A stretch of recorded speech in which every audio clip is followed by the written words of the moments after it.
Number 72, When We All Get to Heaven.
Singing this morning. We're all done up here.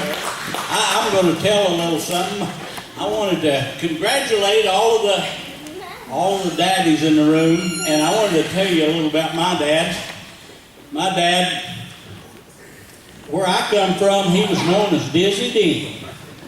And you know, I was nearly grown before I figured out he wasn't the ball player that we heard so much about, but he was amazing. He was an amazing dad, I'll tell you for sure. And he could throw a hard ball, and you needed 2 ball gloves to catch that thing, because it would just tear your hand up.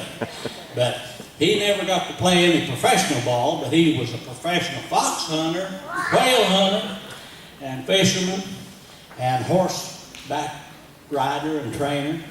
And so he was very, very special to me, and we had a great life growing up. And if I was going to try to pick out a dad to be just like, that's the one that I'd want. My dad was very, very special to me, and I miss him a lot. And he's been gone a long time. And he died fairly early in life, early when compared to how old I am now. But anyway, I know every one of us probably feels the same way about our dads. And this is a special day. And it's a special time for me, I'll tell you for sure, because we've got some special music that is going to get you all excited. Addo has got a song he's going to do for us, and his buddy Mark, and Mark's wife. Is it your wife, Mark? And so we're going to kind of turn it over to him here for a little while. I want to tell you a little bit about Mark. I don't know him all that well. I don't hardly know him at all. I met him one time before, but I know his family, and I remember he comes from the family of singers, and it was just an awesome family. All the folks that I knew from his family was great, and we're glad to have you here, Mark. And Addo, we're glad to have you. Addo is just doing a great job with the guitar, and he's got a surprise for you this morning. So I'm going to turn it over to you, and we need to get you all fixed up here.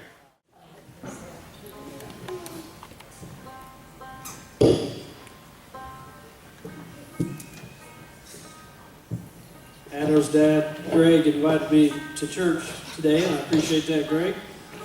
Addo's my guitar student, and Greg said, hey, you got a song that you could teach Addo for Father's Day? And I thought through it, and nothing really came to my mind right away. And I was feeling a little under pressure, so Addo and I decided to write one. So that's what we did. And so we'll send this out to Greg. Let's see. Are you ready, Addo? Yep. All right.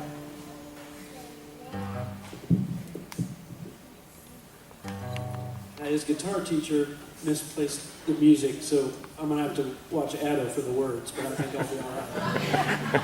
Are you ready? All right.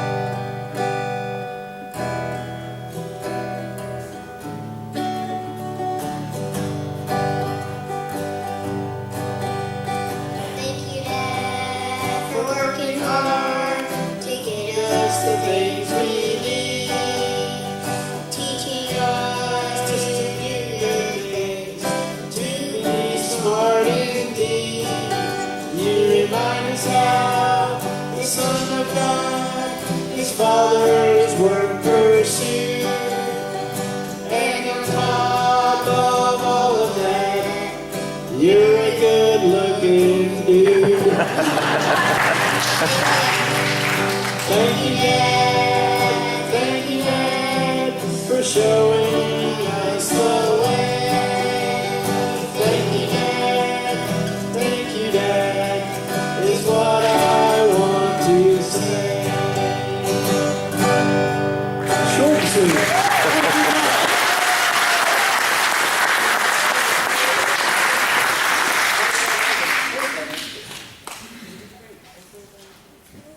Yeah, in my case. Okay, well, if you want to get that, you can play along. Yeah, that was our first co-write, so we're pretty excited about that. I'll ask my wife Cindy to come on up on stage, and appreciate David having us here, and it's wonderful to be here to worship with you today. We're gonna do. Let's see, why don't we use that as your banjo mic? Yeah. We'll get situated here.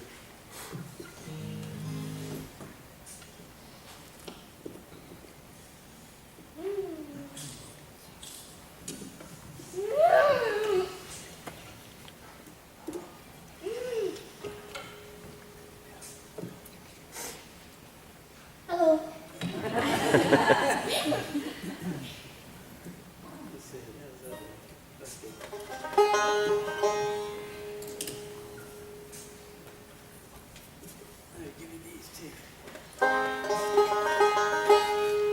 Cindy's playing her dad's banjo, and I'm playing my great uncle Chester. Great Uncle Chester Blue. This was his guitar. Were you going to put that on there? Sure. All right.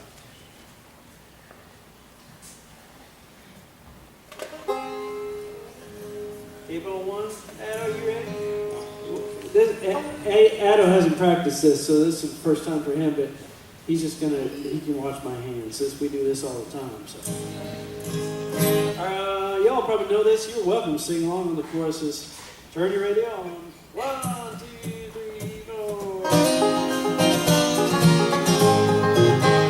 I'm listening to the radio station where the mighty voice of heaven sing. Turn your radio on. Turn your radio on. If you want to hear the songs of Zion come from the land of endless spring, get in touch with God. In touch with God. Turn your radio on. Turn your radio on. Turn your radio on. Listen to the music in the air. Turn your radio on. Turn your radio on. Yeah, it's glory share. Turn your lights on low. Turn your lights down low. Listen to the Message Radio. Get in touch with God. In touch with God. Turn your radio on. Turn your radio on. Now listening to the Lordland chorus. Listen to the bridles and the train. Turn the radio on. Turn your radio on. Turn your radio on. Turn your radio on. Get a little dose of love eternal. Get a little heaven in your soul. Get in touch with God. In touch with God. Turn your radio on. Turn your radio on. Turn your radio on. Turn your radio on. Listen to the music in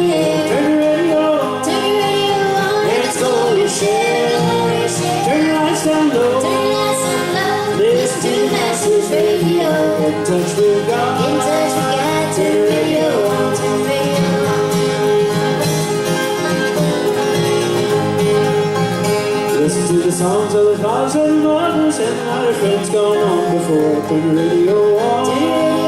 Turn the radio on. Till the morning we shall leave the road on the Hallelujah shore. Get in touch with God. Get in touch with God. Turn the radio on. Turn the radio on. Listen to the music in the air. Turn the radio on. Turn the radio on. Let's go and share. Turn the lights down low. Turn the lights down low. Listen to the Masters Radio. Get in touch with God. Get in touch with God. Turn the radio on.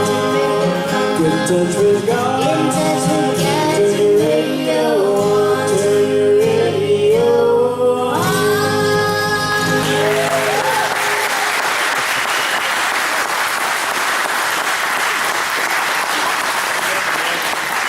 Thank you. Okay, this was Camo 3.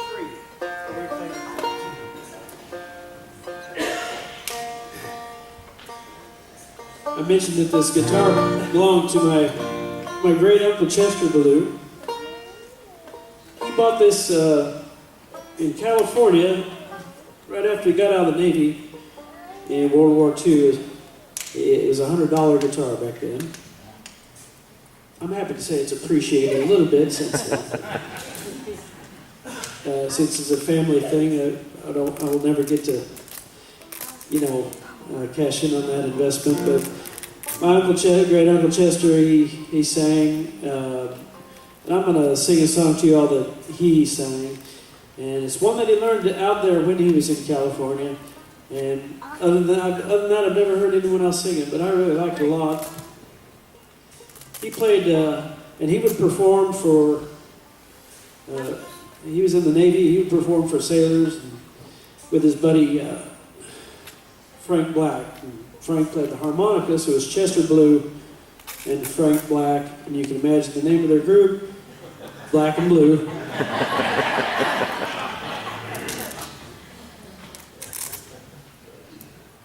And my great Aunt Bonnie was a sweet aunt, and so Cindy's going to sing her part.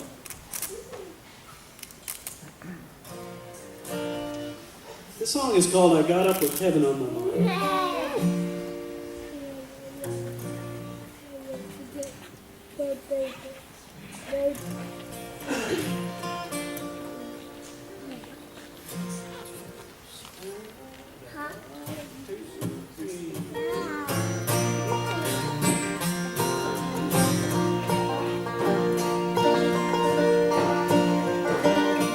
Last night on my pillow as my heart began to pray, I thought of my blessed Lord so kind.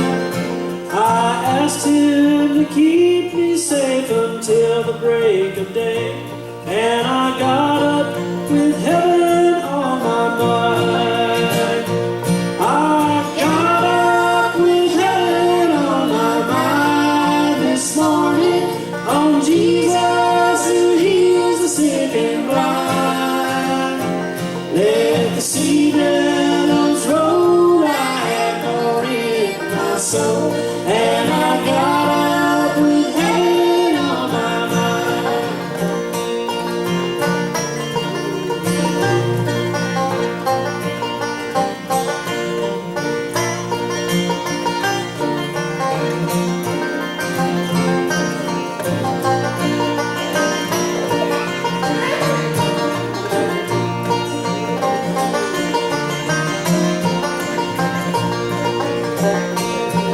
I thought of the suffering and the load He had to bear, that I might my great salvation find. Then I saw mansions He had gone on to repair, and I got up with heaven on my mind. I got up with heaven on my mind this morning, on Jesus who heals the sick and blind. Let the sea billows roll, I have glory in my soul, and I got up with heaven on my mind. Let the sea billows roll, I have glory in my soul.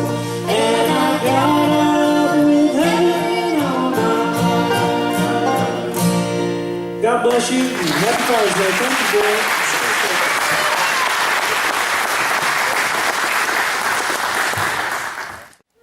All right, well, glad to have everybody here today and celebrate this wonderful Father's Day with each of us and share that time together. Well, the world needs more real dads, doesn't it?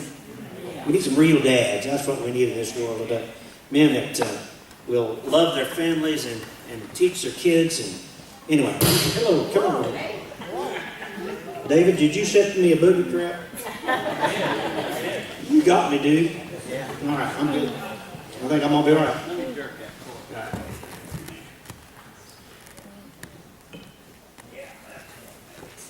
All right. I didn't know you were such a good trapper.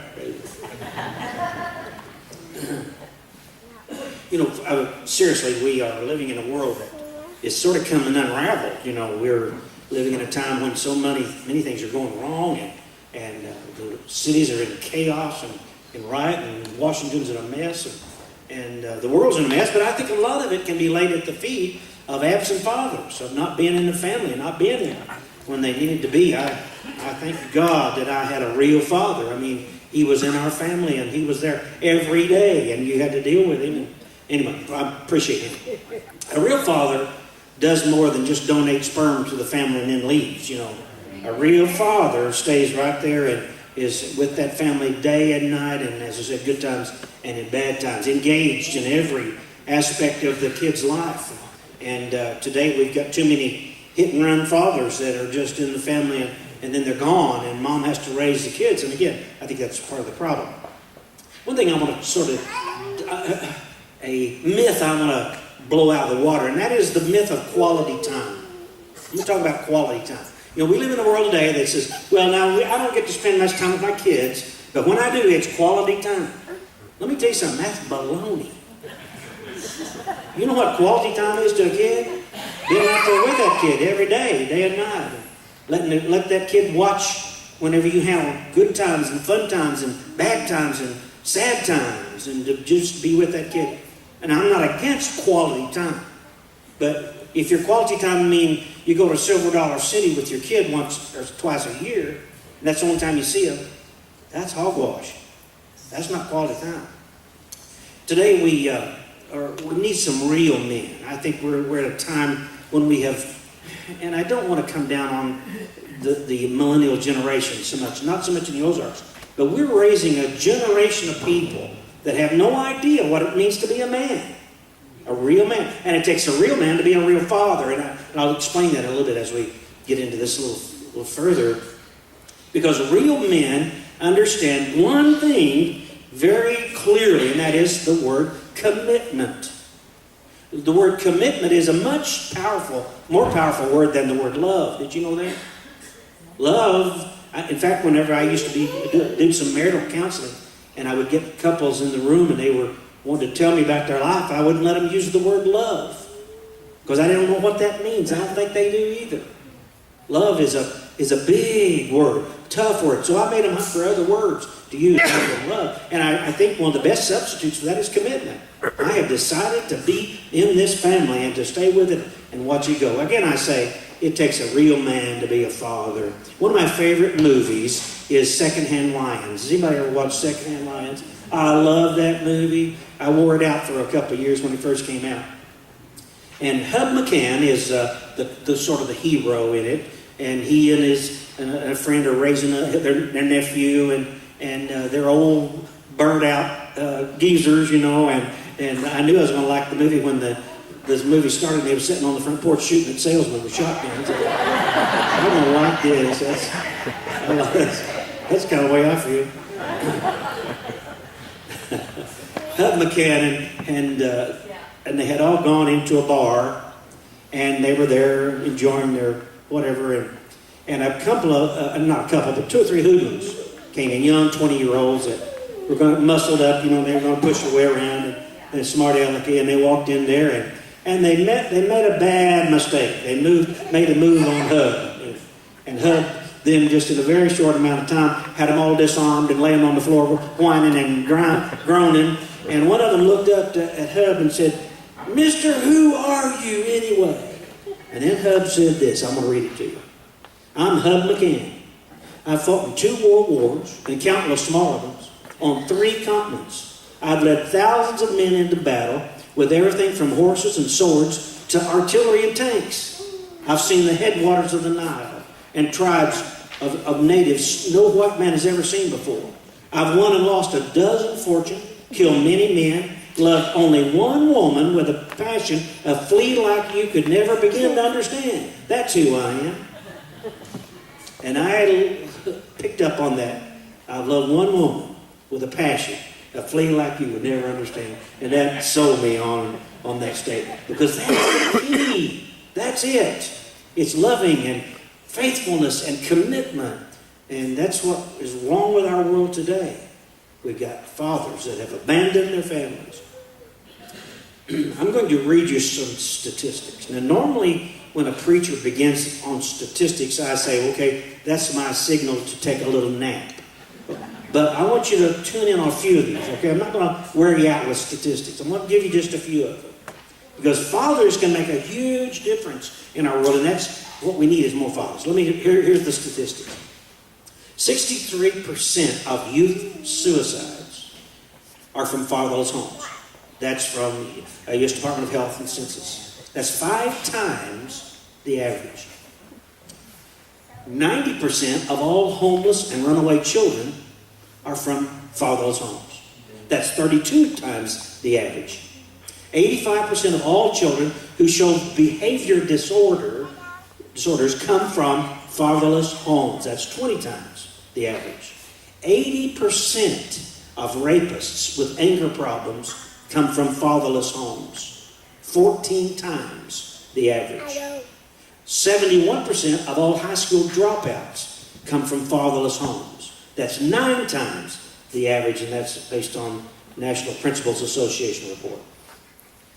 So I think the case is very well made already, without me having to say a word, that we need more than just one day a year to be Father's Day. We need 365 days a year to be Father's Day. And that's what a real man does, is he's a father every day. Not just on special occasions, not just on quality time, but he's a father that's in the lives of his children and loves his wife. Now, today we're going to be using the book of Isaiah, chapter 29. We jumped several chapters from where we were in Isaiah 14 over to 29, and the reason I jumped them is because they deal primarily, all these intermediate chapters are just messages to particular groups of people, tribal people, Moabites, and people, just he picked out different groups and preached to them. But as I was reading through this, I came to this two little verses, actually 3 verses in Isaiah 29, and I felt dealt so clearly with the modern situation of our families today. When Isaiah was preaching this message, or writing this message to the people of Judah, he was living in a time when there were good fathers. These early Jews were good fathers. They were active in their homes. They were present. They were there. They didn't phone it in. They were engaged in their families as good Jews. They were there with them all the time.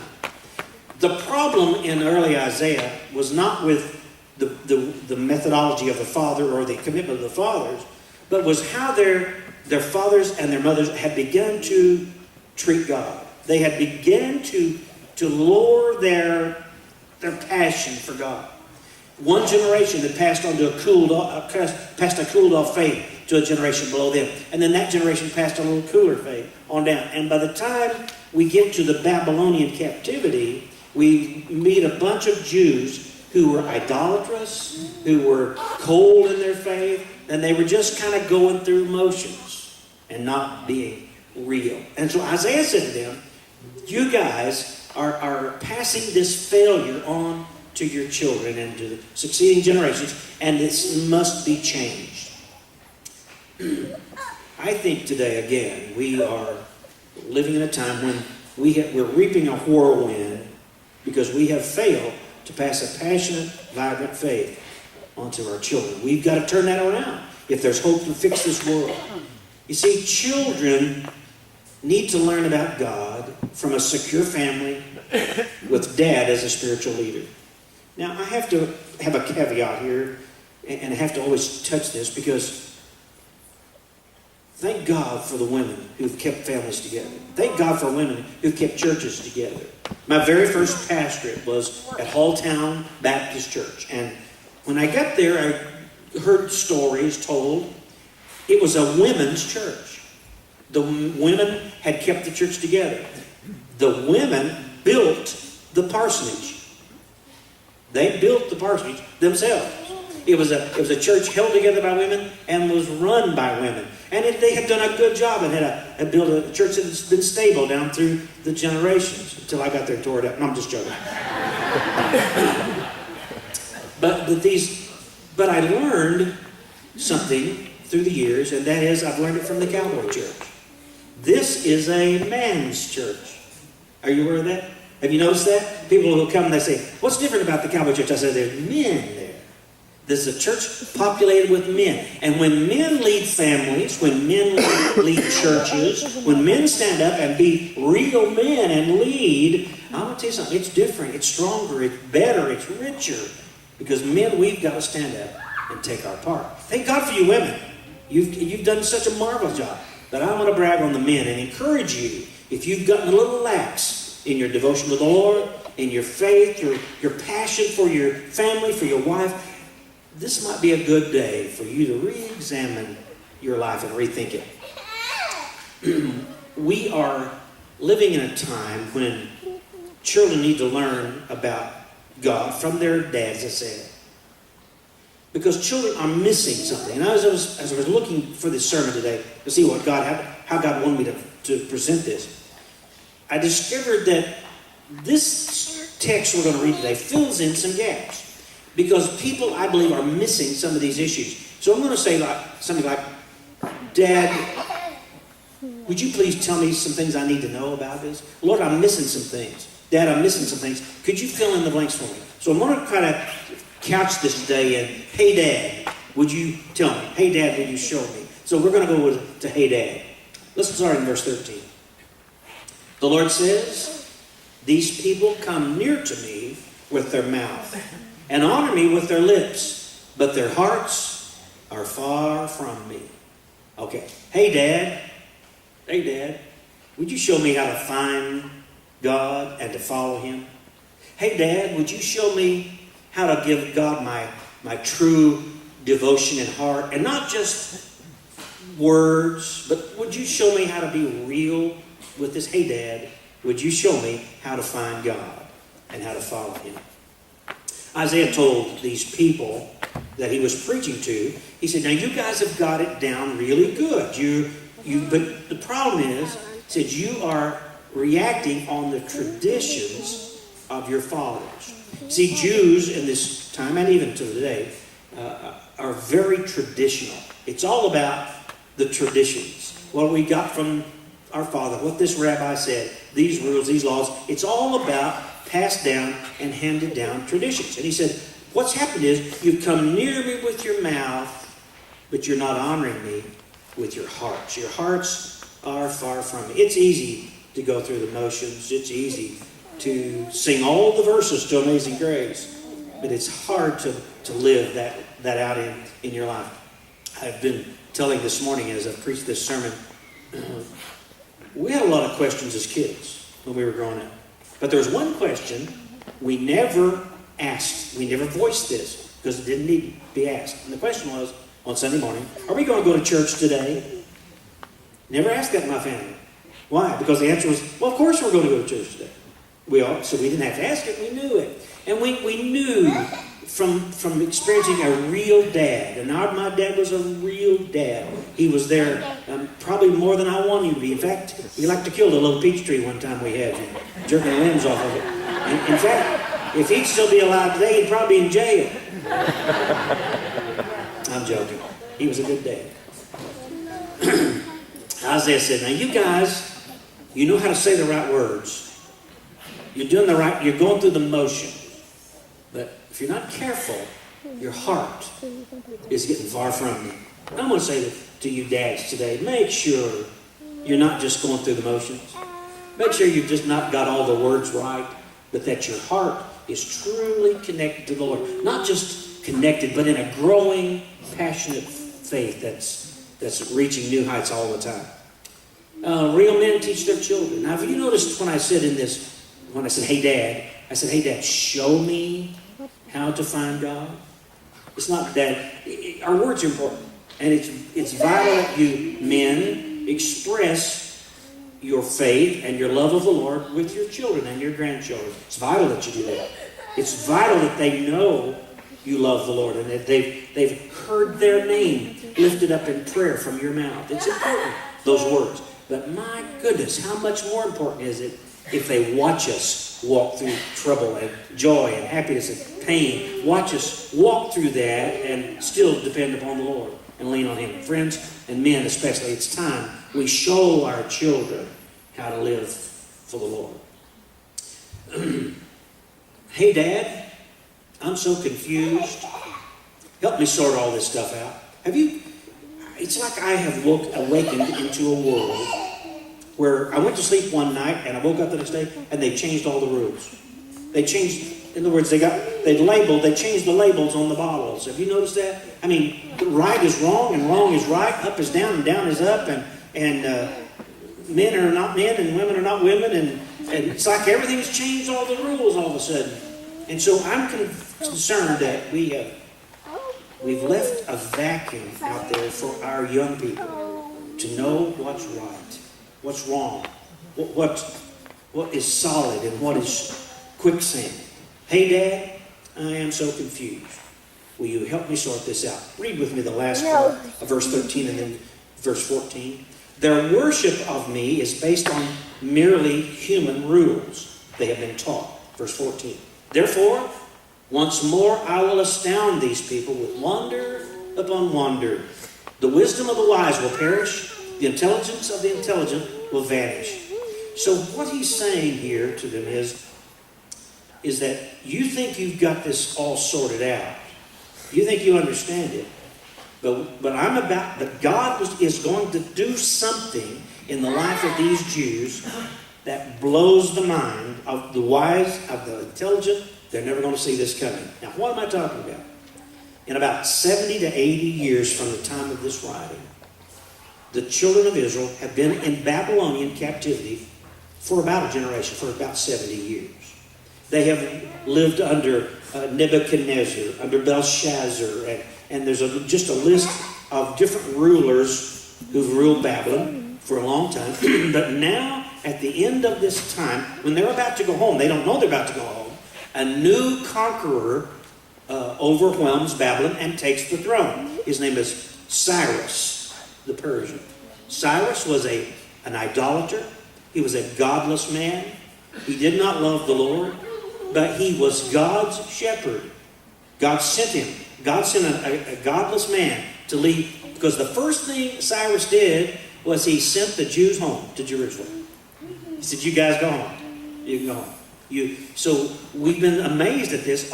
People are still amazed today at how God delivered his people was through a godless pagan by the name of Cyrus. But God was in control. He confused them.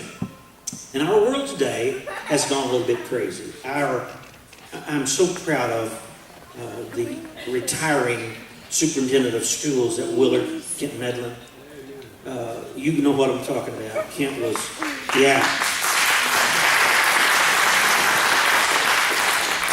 But at the graduation, he pretty much told them about Jesus and used that name, and got in trouble over it with being sued and all that. But I'm proud of him for standing up for the Lord. See, when I graduated from high school, that was just what we did. We had a baccalaureate. Do they still have baccalaureates? Where you go to church. You go to a church service. I mean, the whole class goes in there. Somebody preaches, But we've gotten so far from this. So God sent this pagan. God is in control. Last Thursday night, my brother Lonnie spoke to the Cowboy Church at the Stockyards. And my brother Lonnie, I think he preached the same sermon here he did the Sunday I had to miss. Okay, my granddaughter was being baptized. But he preached that sermon Thursday night. And that was the first time I heard it. And my goodness, did it touch my heart. I was moved by what I heard him say. Because he's gone through cancer himself. He's dealing with his wife's cancer. And such strength and trust in the Lord. Confused, sure. Uncertain about the future, sure. But trusting solidly in the Lord. That's what I got from this. And he said this. He said, what we've learned is God is in control. God is in control. We're not. He's in control. He loves us. He has the best for us. But he's in control. We're not. And I find here that this is what the lesson I get from this today. Lord, I'm so confused about this world. It's gone crazy. They've changed all the rules. They've mislabeled all the bottles. But Lord, you're still in control. And I'm going to trust you. Now I want to close with this. This is something my dad told me and my brothers while we were growing up. He said that what a person truly is, their character, who they really are, is what they are when nobody's looking. Have you ever thought about that? What do you do? What do you like when nobody is watching? Now let's read verse 15. Woe to those who go to great depths to hide their plans from the Lord, who do their work in darkness and think, who sees us? Who will know? They think, nobody's going to know. We can do this and nobody will care. This is a victimless crime. Nobody's going to understand this or know about this. And Isaiah said, uh-oh, somebody knows. God's in control. God knows. God is watching. Character is what you are when nobody's looking. Now, the Jews didn't understand the full depth of God's knowledge. They were evolving in their theology. They were learning more about God as years went by. But they still didn't realize that God knew everything about them. And Isaiah said, yeah, he knows everything. You can't hide from God. He knows you completely. And I want to leave it at that, Dad. You may have fooled your kids. You may have fooled Mom. But you've not fooled God. And I want you to be aware of the fact that God knows you. And he knows your deep inner life and your secrets. He knows you. Now, we have to now bring this to a conclusion. Because we need to learn some things and know some things. And I want to tell you that understanding God and teaching God to your children, we need to teach them that faith is a leap into the dark. Faith is trusting God, understanding God, but it's a leap of faith. Let's read verse 16. You turn things upside down, as if the potter were thought to be like the clay. Shall what is formed say to the one who formed it, you did not make me? Can the pot say to the potter, you know nothing? See, what this is saying here is God is saying, look guys, you've got this all wrong. I'm God. You're not. I know what I'm doing.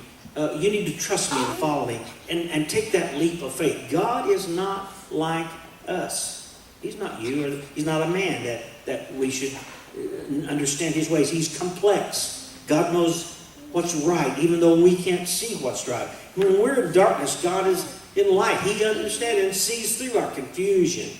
And he knows the way. And when we will give our life to him and truly trust him, then he will lead us through this. But it's a leap of faith. So, here we are to the end of the sermon. Hey, Dad, show me how to trust God.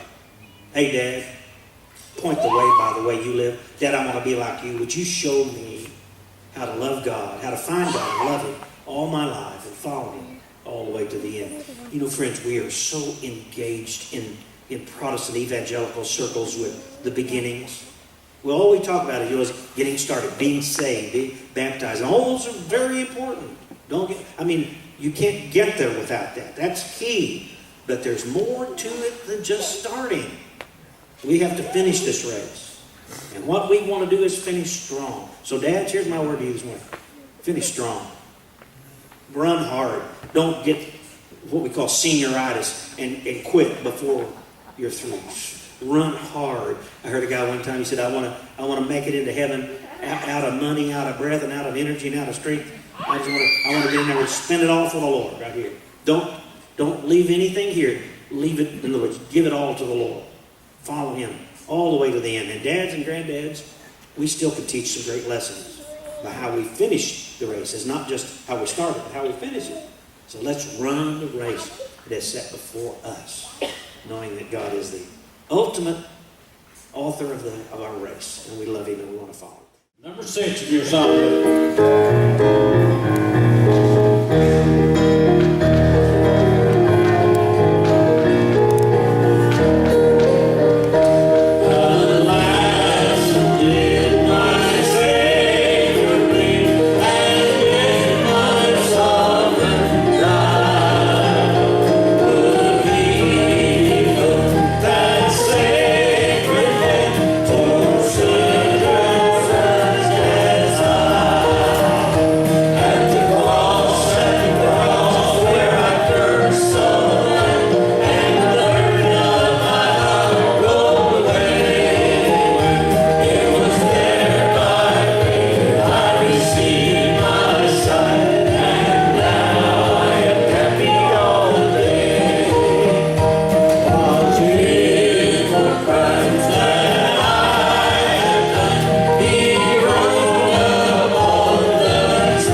Appreciate you getting to be here with us. And as we celebrate Father's Day, we're going to go out here with the Lord in our heart. God bless you. Thank you. We'll see you next time.